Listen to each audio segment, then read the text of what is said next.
주간 교리문답을 이제 보기 전에 말씀을 한 구절 좀 같이 찾아보면 좋을 것 같은데요. 출애굽기 20장 3절입니다. 출애굽기 20장 3절입니다. 짧아요. 그 설교가 짧다는 건 아니고 그 구절이 짧습니다. 곳곳에서 탄성이 찾으셨나요? 한번 읽어볼까요? 시작. 아멘. 너는 나 외에는 다른 신들을 내게 두지 말라 라는 말씀을 우리 같이 읽었습니다. 인간은 무언가를 사랑할 수밖에 없는 존재이고요, 사랑받아야만 살 수 있는 존재입니다.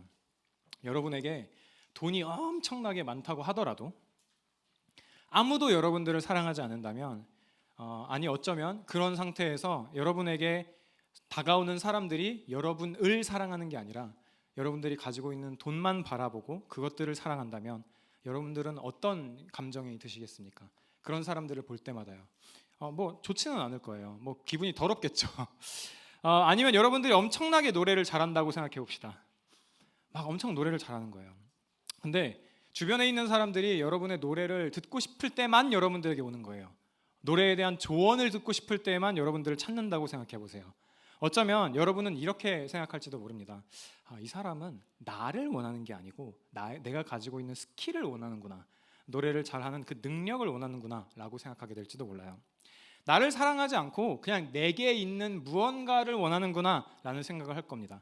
역시나 썩 유쾌한 그런 애정은 아니겠죠. 돈이 많아도 사랑을 받고 싶어 합니다. 능력이 있어도 궁극적으로는 사랑을 받고 싶어 해요. 이상한 사랑 말고 우리는 진짜 사랑을 원한다고요. 아니에요, 저는 아무것도 사랑하지 않아요 라고 하더라도 우리는 타인을 사랑하거나 그렇지 않다면 자기 자신만을 사랑하기 마련입니다. 왜냐하면 하나님께서 인간을 지으신 분이신데 그 하나님께서 바로 사랑이시기 때문입니다. 우리는 창세기 1장 26절부터 27절까지의 말씀을 통해서 하나님께서 우리의 형상을 따라 우리의 모양대로 우리가 사람을 만들고 라고 말씀하셨음을 잘 알고 있어요. 하나님께서는 삼위로 존재하시고 성부께서는 성자와 성령을, 성자는 성부와 성령을, 성령은 성부와 성자를 지극히 사랑하신다라는 것들을 배워왔습니다. 삼위 하나님께서 사랑이시기 때문에 인간을 또한 만드셨고 인간과 관계를 맺기를 원하셨습니다. 그냥 관계가 아니라 사랑이라고 하는 그런 관계를요. 창세기 2장에서는 더 나아가서 하나님께서 사람이 혼자 사는 것이 좋지 않다, 내가 그를 위해 돕는 배필을 만들겠다라고 말씀하셨습니다. 이것을 통해서 우리가 또 알 수 있는 것은 인간이 관계적인 존재라는 것을 알 수 있죠. 하나님의 형상을 정말 닮아서 혼자서는 충만한 삶을 살기가 어렵고 다른 사람들과의 관계 속에서 사랑을 받고 또 주기도 하면서 그런 관계 가운데서 살아간다라는 것들을 우리가 알고 있습니다. 인간을 지으신 하나님께서 완전한 사랑으로 존재하시기 때문에요, 하나님의 형상을 닮은 인간의 기능은요, 사랑이라고도 말할 수 있습니다. 한번 생각을 해보자고요. 제가 앞에서 찬양 인도를 하다가 기타를 메고 있는데 갑자기 뭐에 꽂혔는지 기타를 막 망치질하면서 부시는 거예요. 예잇 이러면서 갑자기. 여러분들은 둘 중에 하나의 생각을 할 겁니다. 뭐지? 드디어 시광교회에도 헤비메탈을 시작하는 건가? 아니면 저 인간이 왜 저러지? 저 갑자기 기타를 제대로 쓸 줄을 모르네? 이렇게 연주를 해야 되는데 갑자기 부시고 있으니까요. 왜 그런 생각을 하게 될까요? 기타를 만든 목적대로 사용하지 않았기 때문이에요. 그렇기 때문에 엄밀히 말해서 여러분이 사랑하고 있지 않다면, 누군가를 사랑하고 있지 않다면, 혹은 사랑받고 있지 않다면요, 여러분은 스스로의 기능을 다 하고 있지 않다라고 생각하게 됩니다. 인간으로서의 어떤 기능을요. 성경 곳곳에서는 하나님이 사랑이시다라고 이야기를 하고요, 인간이 관계적인 존재이고 사랑해야 마땅한 존재다라고 이야기를 하고 있습니다. 요한일서 4장 7절부터 8절이죠. 여러분들 많이 알고 있는 말씀인데요, 사랑하는 자들아 우리가 서로 사랑하자. 사랑은 하나님께 속한 것이니 사랑하는 자마다 하나님으로부터 나서 하나님을 알고 사랑하지 아니하는 자는 하나님을 알지 못하나니 이는 하나님은 사랑이심이라. 하나님은 사랑이시며 그 사랑은 하나님을 알고 하나님과 교제를 나누는 데 있어서 필수적이다라고 이야기를 하고 있어요. 그래서 사랑은 인간에게 필수적이다라고 또 이야기를 하고 있죠. 바울은 고린도전서 13장에서 이렇게까지도 말합니다. 야, 너희들이 이것저것 다 해도 사랑이 없으면 아무것도 아니야 라고요. 익숙한 울음소리. 뭔가 익숙한. 어제 저녁에 들은 목소리인데요. 네. 내가 사람의 방언과 천사의 말을 할지라도 사랑이 없으면 소리나는 구리와 울리는 꽹과리가 되고, 내가 예언하는 능력이 있어 모든 비밀과 모든 지식을 알고 또 산을 옮길 만한 믿음이 있을지라도 사랑이 없으면 내가 아무것도 아니요. 내가 내게 있는 모든 것으로 구제하고 내 몸을 불사르게 내줄지라도 사랑이 없다면 내게 아무 유익이 없다라고 말하고 있어요. 바울은 이렇게 얘기하는 거예요. 사랑이 없으면 모든 인간의 행위가 아무 의미가 없어 라고까지 말하고 있는 거예요. 모든 행위들이 사랑을 중심으로 이루어져야 된다라고 그렇게까지 강조해서 우리들에게 이야기를 하고 있다라는 거예요. 여러분, 아무리 좋은 말로 누군가에게 칭찬을 한다라고 하더라도요, 그 안에 사랑이 없으면 그게 뭐가 될까요? 아첨하는 게 되겠죠. 그냥 아부 떠는 게 될 거예요. 시간과 돈으로 상대방에게 헌신을 막 하더라도 사랑이 없으면 어떻게 될까요? 그냥 상대에게서 상대가 가지고 있는 무언가를 얻기 위한 거래가 돼버릴 겁니다. 그리고 누군가가 여러분에게요, 사랑으로 포장되어 있는 마치 사랑인 것처럼 아첨과 거래의 방식으로 접근한다면 여러분은 그것을 미워할 거예요. 거짓된 사랑이니까요. 그냥 미워하는 정도가 아니라 혐오스러워할지도 몰라요. 어떻게 이럴 수가 있나라는 생각을 하면서 말이죠. 우리는요, 변함없는 진짜 사랑을 원하지만 사실 우리는 경험적으로 알고 있어요. 죄인으로 가득 차 있는 이 세상에서 우리가 혐오하는 방식의 사랑이 널렸다라는 것을 우리는 너무도 잘 알고 있어요. 배려 없는 사랑, 상대방을 생각하지 않는 그런 사랑, 이기적인 사랑이 너무나도 많이 있다는 것을 우리는 경험적으로 알고 있다고요. 지금부터 한 14년 정도 전에 2010년도에요. 어떤 가수는요, 죄악되고 이기적인 현실을 반영하면서 이런 사랑 노래를 불렀습니다. 부르기 전에 노래 물 먹는 거 아니고요. 가사를 읽어드리겠습니다. 부를 수는 없을 것 같아요. 내가 바람 펴도 너는 절대 피지 마, 베이비. 나는 너를 잊어도 넌 나를 잊지 마, 레이디. 가끔 내가 연락이 없고 술을 마셔도, 혹시 내가 다른 어떤 여자와 잠시 눈을 맞춰도 넌 나만 바라봐 라는 그런 노래를 만들었어요. 여러분은 이런 종류의 사랑을 받고 싶으신가요? 전혀 절대 그렇지 않을 거예요. 왜냐하면 이 사랑은 이기적인 사랑이기 때문이에요. 누군가가 여러분을 이 가사와 같은 방식으로 사랑한다라고 한다면요, 여러분은 헤어짐을 결심하게 될 겁니다. 그리고 만약 지금 그러고 있다면 제발 그러길 바랍니다. 우린 이 방금 읽어드린 이 노래의 가사와 같은 사랑을 혐오하지만요, 그렇다고 해서 우리에게 딱히 사랑하는 방법을 잘 알고 있는 건 아니에요. 그럼 뭔가 묘책이 있는 건 또 아니에요. 우리의 사랑은 서투릅니다. 그렇죠? 다만 그냥 이성 간의 사랑만 말하는 게 아니에요. 물론 그건 더하겠지만요, 우리는 하나님을 사랑할 줄 모르고 이웃을 사랑하는 법도 사실 잘 몰라요. 그럼 우리는 어떻게 사랑해야 되냐 이 말이죠. 시간교리문답 38문을 한번 같이 보겠습니다. 10계명의 내용인데요. 10계명의 내용인데요. 나와 있나요 혹시? 그렇군요. 네. 자, 제가 문을 읽으면 여러분이 답을 좀 읽어주시면 좋겠습니다. 자, 38문 10계명의 내용은 무엇입니까? 시작.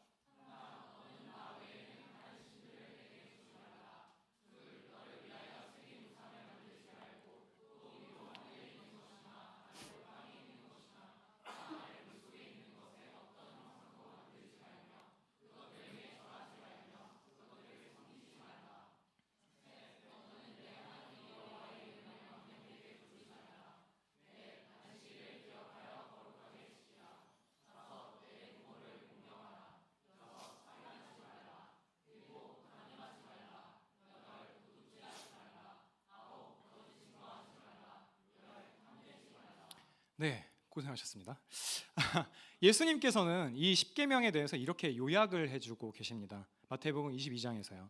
예수께서 이르시되 내 마음을 다하고 목숨을 다하고 뜻을 다하여 주 너의 하나님을 사랑하라 하셨으니 이것이 크고 첫째 되는 계명이요 둘째도 그와 같으니 내 이웃을 내 자신과 같이 사랑하라 하셨으니 이 두 계명이 온 율법과 선지자의 강령이니라 라고요.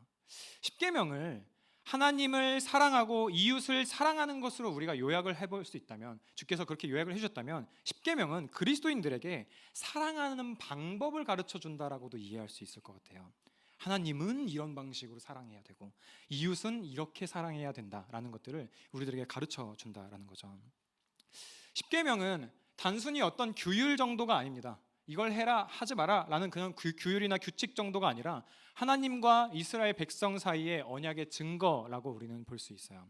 그리고 그것들을 우리는 기억해야 됩니다. 하나님께서 이스라엘 백성을 애굽에서 구출해 내시고 그들과 약속을 맺으시는 거죠.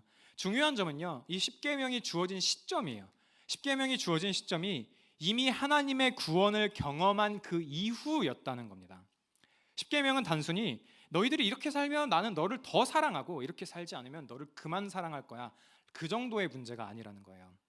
보통 책의 머릿말에는요, 본문을 요약하거나 어떤 책 전체에 대한 내용들을 요약하고 책 전체에 대한 내용에 대한 기대를 할 만한 그런 글들이 좀 기록되어 있습니다. 머릿말을 통해서 이런 이야기를 이제 하고 있구나, 저자가 이런 이야기를 하겠구나를 좀 우리는 생각해 볼 수 있죠. 그걸 서문이라고도 하고요. 우리나라 헌법에도 전문이 존재합니다. 그리고 그 전문에는 우리나라가 어떤 정신에 입각해서 세워졌는지 그런 이야기들이 다 나와 있죠.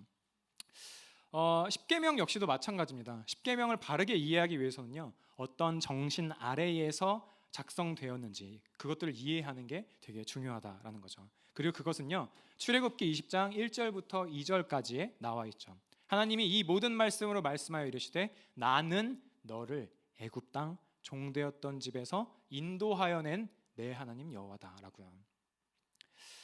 십계명의 서문은요, 십계명을 수여하시는 하나님과 십계명을 받는 이스라엘 백성과의 관계를 말하고 있어요. 뭐라고 이야기죠? 나는 너를 애굽 땅 종되었던 집에서 인도하여 낸 내 하나님 여호와다, 너희의 하나님 여호와다라고요. 서문에는요, 법을 해석하는 어떤 원리에 대해서 혹은 그 책의 어떤 좀 맛보기 정도를 보여준다라고 말씀을 드렸는데요, 십계명의 서문에서는 하나님께서 갑자기 자기 자신을 소개하시는 거예요. 나는 이런 하나님이야, 나는 너를 구원해낸 하나님이야 라고 그렇게 말씀하시는 거예요.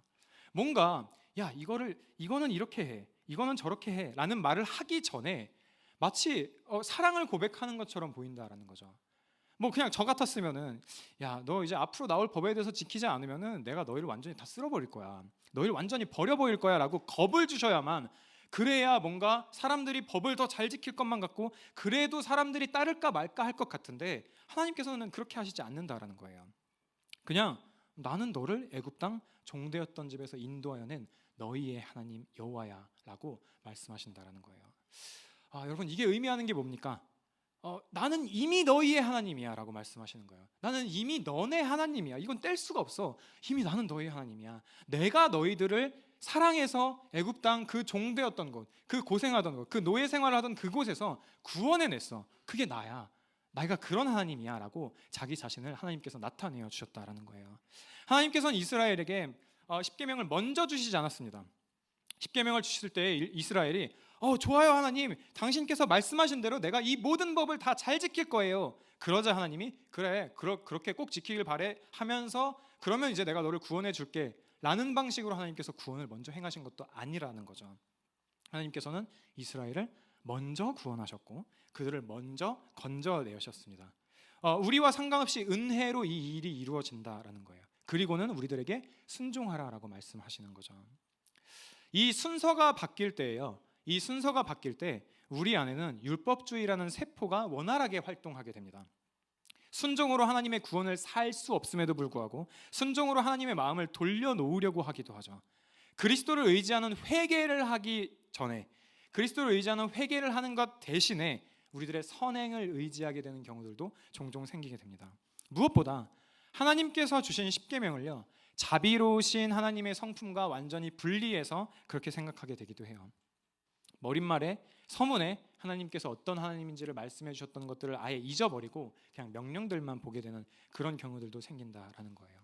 우리는 이 배경을 가지고 앞으로 이어지게 되는 십계명을 이해해야 된다라는 거죠.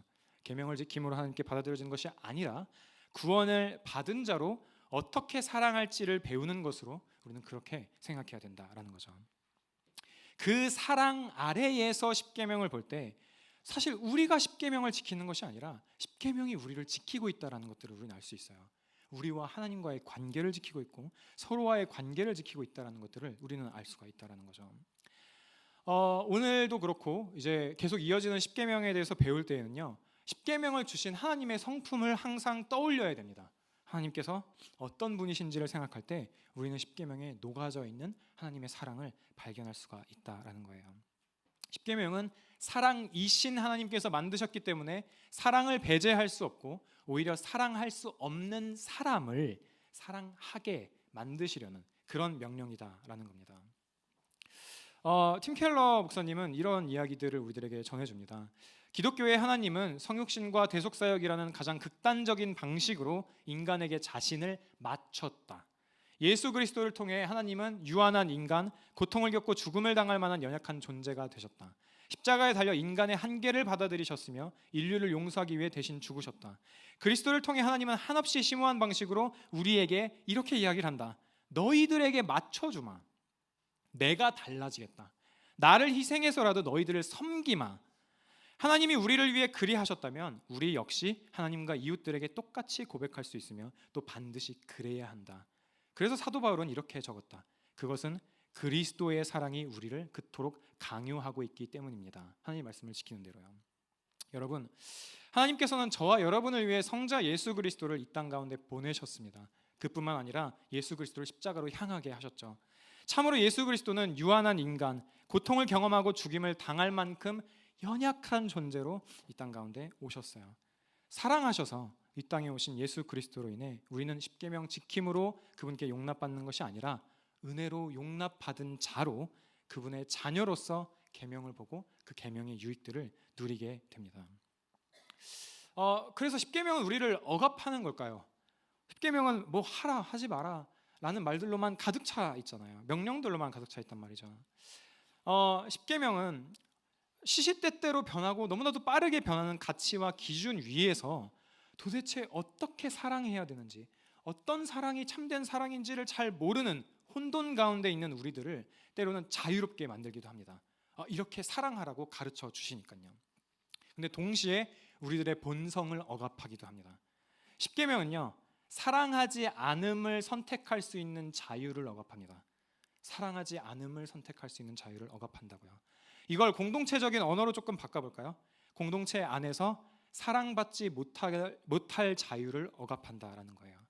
우리가 이웃을 사랑한다면 하나님께서 우리를 사랑하시는 그 사랑으로 이웃을 사랑하고 용납받지 못한 자를 용납하시는 그분의 사랑으로 사랑하고 그 사랑을 우리가 닮아가게 된다면 우리 주변에 용납하지 못할 사람이 없게 된다는 거예요.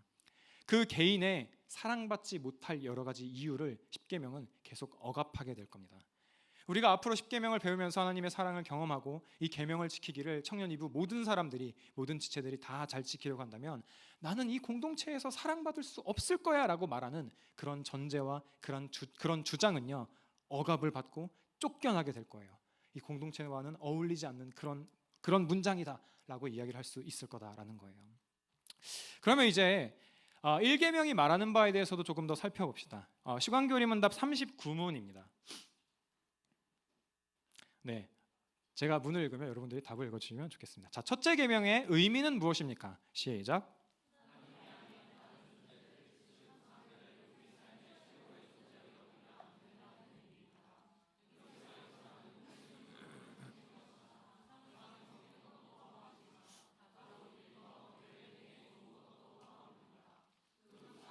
좋은 것이라 하나님만의 우리를 구원시킬 수는 없습니다. 따라서 구원하시기 위해 아들을 내어주신 하나님만을 최고 높이며 그분만을 예배해야 됩니다. 네, 1계명은 너는 나 외에는 다른 신들을 내게 두지 말라라고 명령하고 있어요. 뭐뭐를 하지 마라고 금지를 명하고 있죠. 어떤 분들은 1계명을 보자마자 이런 생각을 하실지도 모르겠습니다. 아니, 사랑의 관계라면서요. 하나님과 우리와의 관계가 사랑의 관계라면서요. 근데 사랑하는 사이에 이런 강압적인 명령이 말이 됩니까? 라는 의문이 들 수 있죠. 특히나 이 계명은요, 하나님의 속성을 드러내는 독특한 표지이기도 해요. 하나님과 이스라엘 백성 사이에 이루어지는 의사소통 중에서 가장 좀 두드러지는 특징은 뭐냐면 명령과 순종의 관계죠. 그러니까 이 관계는 우리들에게 조금 낯섭니다. 회사에서는 익숙할지도 몰라요. 명령과 순종의 이 관계요. 뭔가 근데 인간 관계를 생각했을 때, 특히 사랑하는 관계를 생각했을 때 명령, 순종이라고 하는 관계가 우리들에게 좀처럼 익숙하게 다가오진 않는다는 거죠. 근데 우리가 생각해야 될 것은 이겁니다. 우리의 진짜 문제는요, 외부에서 오는 어떤 명령을 받을 것인가 말 것인가의 문제가 아니라는 거예요. 우리의 진짜 문제는 외부에서 우리에게 명령하는 어떤 문제에 대해서 내가 그것을 받아들일 것인가 말 것인가의 문제가 아니라고요. 우리는 어떤 방식이든요, 명령을 이미 받고 있어요. 이렇게 해야 잘 사는 거야. 그러니 따라야 돼. 이 흐름을 따라야 돼. 너희에게 이런 것이 없으면 너희들은 불행한 삶을 살게 될 거야. 너희는 미래가 없는 삶을 살게 될 거야. 그러니까 이것을 움켜쥐어야만 해. 그러니 이것을 꼭 소유해야만 해. 너희는 이 정도의 외모를 가져야만 행복할 수 있는 거야. 그러니 무슨 수를 써서라도 반드시 그것을 가져야만 해 라는 명령 속에서 우리는 그렇게 살고 있죠. 그렇기에 이 문제는요, 그 명령을 받을 것인가 말 것인가의 문제가 아니라 어떤 명령을 받을 것인가에 대한 문제라고 볼 수가 있습니다. 어떤 명령을 따를 것인가에 대한 문제라는 거예요. 이스라엘 백성이 애굽에서 떠나게 된, 출애굽하는 그 사건은요, 거짓 주인 아래에 있던 이스라엘 백성이 참된 주인이신 하나님 아래로 교체되는 그런 순간이었습니다. 그런 사건이었어요.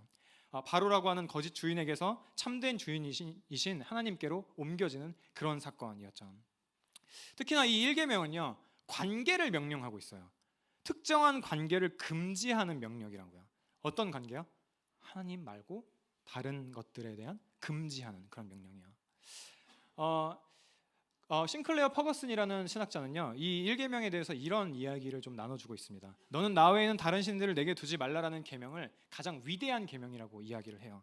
다른 모든 계명들이, 이후에 이어지는 모든 계명들이 첫 번째 계명으로부터 나온다라고도 이야기를 하고 있어요. 왜냐하면 우리가 이 1계명에, 첫 번째 계명에 순종하지 않는다면 사실상 다른 9가지의 계명에도 전혀 순종할 수가 없기 때문입니다. 이게 인정되지 않으면, 하나님만이 내가 섬길, 내가 사랑할 유일한 대상이지에서 동의가 되지 않는다면, 그렇게 따르지 않는다면 우리가 그 뒤에 명령들을 따를 이유가 사라진다는 거예요. 우리가 하나님이 아닌 다른 우상들을 섬기게 될 때 필연적으로 우상들의 말에 순종하게 됩니다. 그리고 그 우상들은 거의 대부분 절대로 이웃을 향한 사랑을 명령하지는 않는다라는 거죠. 너는 나 외에는 다른 신들을 내게 두지 말라. 이게 다른 모든 계명들에 순종하는 것에 영향을 주기 때문에 가장 먼저 불순종하게 되는 그런 계명이기도 해요. 우리가요. 에덴 동산을 한번 생각해 볼까요? 자기 자신을 신으로 두려고 하는 생각, 하나님처럼 되려고 하는 생각, 교만이 틈타자마자 어떤 일이 생깁니까? 하나님을 사랑하는 마음, 하나님께서 호의를 베푸신 것들에 대한 왜곡들이 일어나게 되죠. 그리고 어떤 일이 바로 발생하죠? 사랑하는 관계에 있었던, 이웃의 관계에 있었던 아담과 하와는 즉각 서로를 탓하게 되죠. 바로 이렇게 관계가 깨져버리게 되는 거예요. 성경은 곳곳에서 우상을 섬길 것을 금지하고 있습니다. 신약 성경인 요한 1서에서도요, 한참 예수님에 대해서 막 이야기를 하고 그리스도께서 행하신 일들을 막 얘기하고 나서요, 마지막 절에 이런 말을 해요. 자녀들아, 너희 자신을 지켜 우상에게서 멀리하라라고요. 그리고 편지를 마무리합니다. 1계명을 말하고 있는 출애굽기 20장 30절을요, 조금 더 히브리어 표현에 맞게 해석하면 이렇게 이야기를 할 수 있어요. 너는 내 얼굴 앞에 다른 신들을 두지 말라는 거예요. 너는 내 얼굴 앞에 다른 신들을 두지 말라. 이게 무슨 말일까요? 너는 너와 나의 얼굴 사이에 다른 신들을 두지 말라라는 거예요. 이걸 바꿔서 말하면 이렇게 말할 수 있죠. 너는 나만 바라봐야 된다.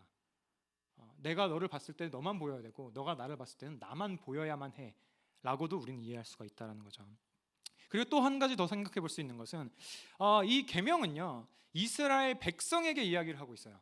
엄청나게 많은 무리들을 향해서 이야기를 하고 있어요. 근데 너희는 이라거나 너희들은 나 외에 다른 신들을 내게 두지 말라라고 한 게 아니라요, 너라고 이야기를 하고 있다고요. 이 부분에 있어서 어떤 목회자는 이렇게 답을 하고 있습니다. 하나님께서 이렇게 하신 이유는, 너라고 하신 이유는 하나님께서 우리 각자에게 개별적으로 마치 우리들의 이름이 언급된 것처럼 이 계명들을 받아들이기를 원하셨다라는 거예요. 그러니까 계명을 읽을 때 우리는 이렇게 읽어야 된다는 거죠. 너는 나 외에는 다른 신들을 너에게 두지 말라라는 것을 읽을 때 이렇게 읽어야 된다는 거야. 강이라, 너는 나 외에는 다른 신들을 너에게 두지 말라라고요. 그렇게 읽어야 마땅하다라는 거죠. 하나님께서 너와 나 사이에 다른 신들을 두지 말라라고 말씀하실 때는요, 하나님을 첫 번째로 두라는 의미가 아닙니다. 얘들아, 내 백성들아, 나를 사랑해. 나를 첫 번째로 사랑해. 그러면 됐어. 두 번째로 다른 거 사랑해도 되고 세 번째 다른 거 사랑해도 돼 라고 말씀하시는 것이 아니라는 거예요. 오히려 하나님 대신에 하나님과 혹은 나란히 또는 하나님 외에 다른 신들을 절대 두지 말라는 이야기예요. 하나님께서는 경쟁자를 용납하지 않으신다라는 말이에요. 너와 나 사이에는 아무것도 없어야 돼. 너와 나 사이에는 너와 나밖에 없어야 돼 라고 하나님께서 말씀하신다라는 거예요. 사랑의 질서에 대해서 한번 생각을 해봅시다. 사랑의 질서에 따라서요, 사랑이라고 할지라도 때로는 죄가 되기도 해요. 예를 들어서 결혼한 관계에서 부부끼리만 공유할 수 있는 어떤 사랑이 있습니다. 부부끼리만 나눌 수 있는 감정들이 있어요. 부부만 나눌 수 있는 어떤 추억들이 있습니다. 그런데 막 사랑을 한답시고 막 이것들과 같은 수준으로 와이프와만 나눌 수 있는 어떤 그런 감정들과 그런 생각들과 그런 것들을 다른 사람들과 나눈다고 생각해 보세요. 제가 막 나는 사랑이 가득해 나눠야겠다 하면서 막 이렇게 나눈다고 생각해 보세요. 무슨 일이 일어날까요? 시간교에서 저를 찾아볼 수 없게 되겠죠. 네. 그러니까 다른 사람들을 사랑한답시고 같은 수준으로 다른 사람과 나누기 시작하는 순간 내가 사랑이라고 할지라도 그것은 뭐가 되죠? 죄가 돼요. 간음이 돼버려요. 그런 면에서 부부간의 사랑은 상당히 배타적인 관계라고도 말할 수 있습니다. 더 특별한 관계니까요. 대체할 수 없는 관계니까요. 연인과의 관계나 결혼한 관계 안에서 서로의 얼굴 사이에 다른 이성이 있어서는 안 된다. 이런 것처럼 하나님과의 관계 역시도 그렇게 해야 된다라는 거죠. 우리는 이걸 알고 있어요. 그 사이에 많은, 예를 들어 결혼한 관계 안에서 부부 사이의 그 관계에서 여러 이성들이 가득한 것이 얼마나 기분 나쁘고 혐오스러운 일인지를 우리가 알고 있어요. 그렇기 때문에 제가 설교의 초반부에 읽어드렸던 노래 가사를 여러분들에게 소개를 했을 때 여러분들이 경악을 했던 겁니다. 첫 번째 계명은 당시에 문화와도 많이 다른 명령이었다고 해요. 당시에는 한 종류의 신만 섬기는 것이 이상하게 느껴질 정도로 여러 신들을 섬기는 것이 당연한 그런 문화였으니까요. 비가 필요할 때는 비를 내려주는 신을 섬기기도 하고 그런 식이었던 거죠. 근데 그런 그들에게 이제부터 너희들은 하나님만을 섬겨야 돼 라는 명령은 꽤나 충격적인 명령이었을 겁니다. 이건 저와 여러분들에게도 마찬가지입니다. 아니요, 무슨 말이에요? 저는 하나님만 섬기고 있다고요. 아니요, 저와 여러분 안에는 많은 우상들이 있어요. 저와 여러분과 하나님 사이에는 이미 너무나도 많은 우상들이 있다고요. 우상이라고 하는 게 늘 형상을 가지고 있지만은 않습니다. 하나님보다 더 사랑하는 것, 이것을 뺏어간다면, 내게서 이것을 뺏어간다면 하나님이라고 하더라도 용서할 수 없다 여기는 모든 것, 그것이 저와 여러분의 우상이라고 볼 수 있는 거예요. 이 첫 번째 계명이 우리에게 도전하는 바는요, 이 계명을 지키는 데 있어서 나쁜 것들만 걸림돌이 되는 게 아니고 우리들에게 필요한 것들, 우리들에게 좋은 것들도 걸림돌이 된다라는 겁니다. 돈이 여러분들의 우상이라고요? 네, 저도 역시 마찬가지입니다. 근데 조금 더 생각해 보자고요. 우리는 쉽게 그래, 내 우상은 돈이야 라고 말할 수 있어요. 근데 여러분, 돈으로 하려는 무언가가 사실 우리들의 진짜 우상이죠. 돈 그 자체는 종이 쪼가리에 불과하잖아요. 돈을 사용해서 하나님의 인정을 받으려고 한다면 인정이 여러분들의 우상이 될 겁니다. 돈을 사용해서 사람들을 통제하려고 한다면 통제가 우상이 될 것이고, 돈을 사용해서 권력을 얻으려고 한다면 권력이 여러분들의 우상이 되겠죠. 다행이다. 그래도 저는 모든 돈을 제 통장에 넣어놔서 돈이 제 우상은 아닌 것 같아요. 아닙니다, 여러분. 여러분은 여러분의 안락함이라는 우상을 섬기고 있는 것이죠. 돈이 악한 게 아닙니다. 하지만요, 하나님과 저 사이에 하나님 대신 혹은 하나님보다 돈을 더더욱더 의지하게 될 때에 돈은 우리들과 하나님 사이에 있으면서 우리로 하여금 하나님을 더더욱더 바라보지 못하게 만듭니다. 일은 어떻습니까? 일은 좋은 겁니다. 일을 한다는 것은 좋은 거예요. 사회의 한 구성원으로서 일을 하는 것들은 참 좋은 거죠. 하지만 일을 통해서 하나님만이 주실 수 있는 만족을 얻으려고 한다면요, 우리는 그 어디에서도 쉴 수 없는 그런 상태가 되는 거예요. 교회에서 좋은 사역자로 인정을 받는 것은 어떨까요? 그건 매우 좋은 일이죠. 하지만 그것을 통해서 하나님만이 주실 수 있는 만족보다 더한 것을 얻으려고 하고 하나님이 주실 수 있는 평안보다 더한 평안을 얻으려고 한다면 그 결과는 어떻겠습니까? 제가 이 설교를 통해서 하고자 하는 것이 여러분들의 인정을 얻기 위한 것이라고 한다면, 인정이라고 하는 제 우상을 섬기기 위한 행위를 제가 지금 하고 있다고 한다면 어떻겠습니까? 저는 어느 순간부터 하나님의 말씀을 전하는 게 아니라 여러분들의 입맛에 맞는 말만 하게 될 겁니다. 설교 시간이 막 더 줄겠죠? 여러분들 입맛에 맞게 3분 만에 그냥 본문 읽고 아시죠? 기도하겠습니다 하고 맞춰버릴 수도 있겠죠.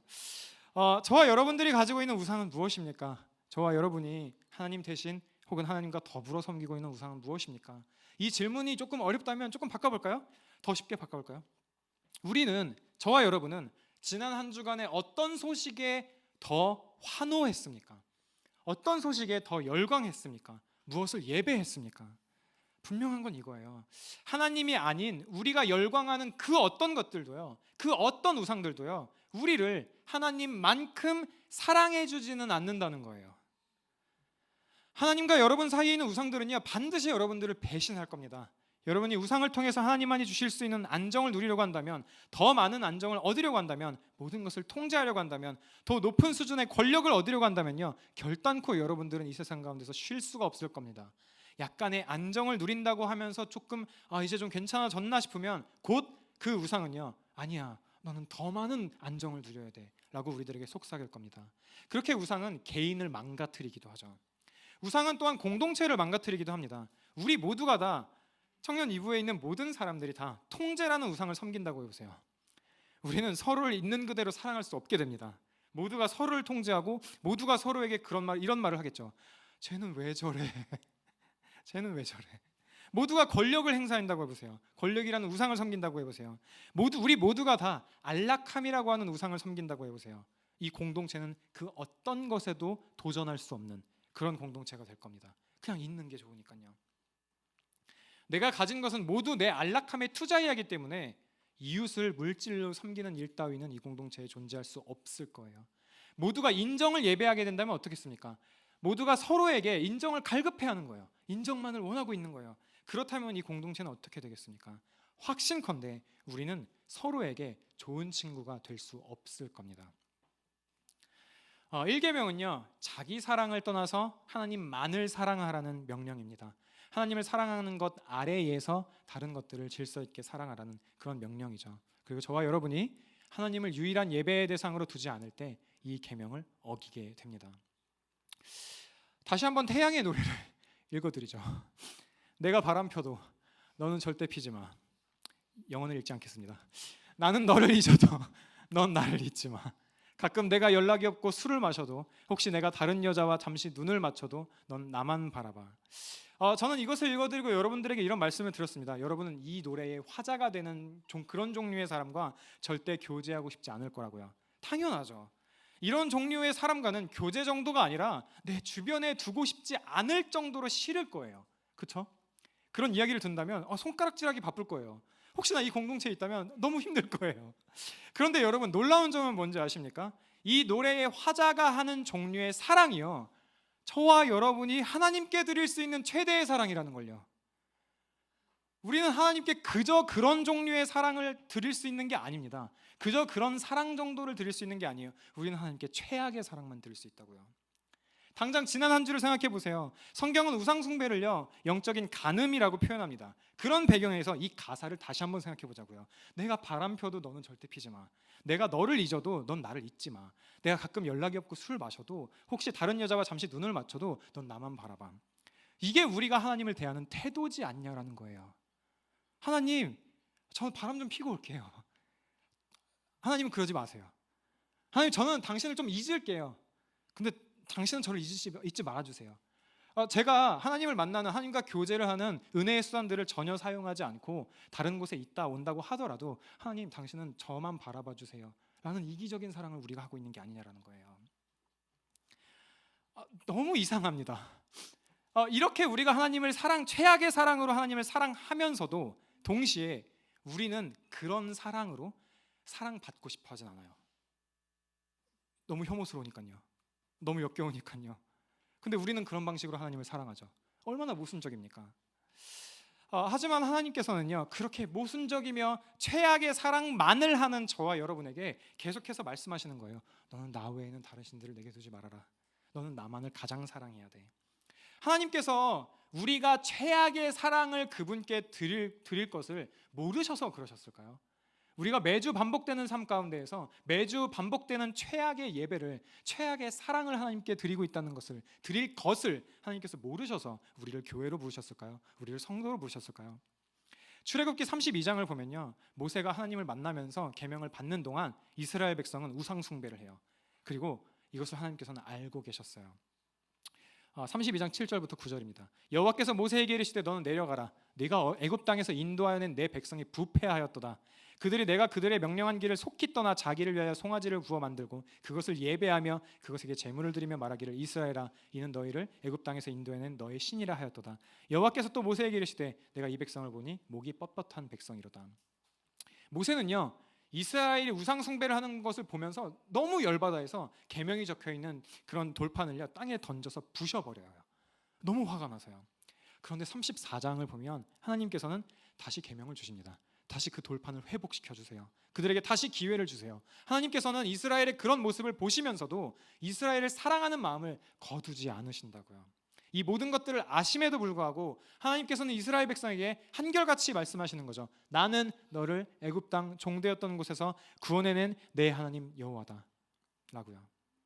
우리는 우리 스스로를 정직하게 바라보면서 우리가 하나님께 할 수 있는 최선의 사랑에 절망하고 우리가 할 수 있는 우리의 최선의 예배에 절망하고 회개함으로 우리를 구원하신 그리스도 예수를 바라봐야 됩니다.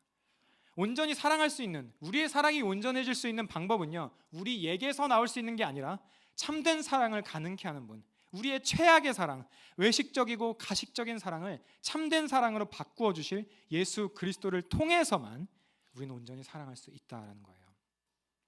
너는 나 외에 다른 신들을 내게 두지 말라는 명령은 하나님께서 그의 사랑하는 자녀들에게 나만 바라봐라 라고 하는 명령과도 같아요.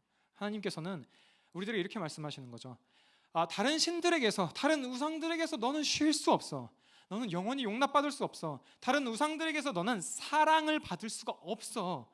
너희들이 느끼고 있는 그 사랑이 없음으로 있는 그 공허함들은 나에게서만 충족받을 수 있단다. 그러니 내게 와서 나만을 사랑해라고 말씀하시는 거예요. 그리고 그 일들을 예수 그리스도를 통해서 이루시죠. 하나님을 향한 최악의 사랑을 보이는 우리 대신, 하나님을 향한 최악의 예배를 드리는 우리 대신 십자가를 지시고 죽으신 예수 그리스도를 통해서 그리스도께서 보이신 하나님을 향한 온전한 사랑, 하나님을 향한 최고의 예배를 그리스도 안에서 우리가 행한 것으로 여겨주신다고요. 그리고 저와 여러분으로 하여금 하나님만을 사랑하는 것이 참되고 영원히 행복한 이름을 알게 하실 뿐만 아니라 그렇게 행하게 하신다라는 거예요. 이 모든 은혜를 여러분 기억하십시오. 나만 사랑하라 말씀하신 하나님, 오직 그분께만 참된 행복이 있습니다. 오직 그분만이 애굽 땅 종되었던 곳에서 죄에서 저와 여러분과 같은 죄인들을 구원해내신 유일한 하나님이십니다. 우리 함께 기도합시다.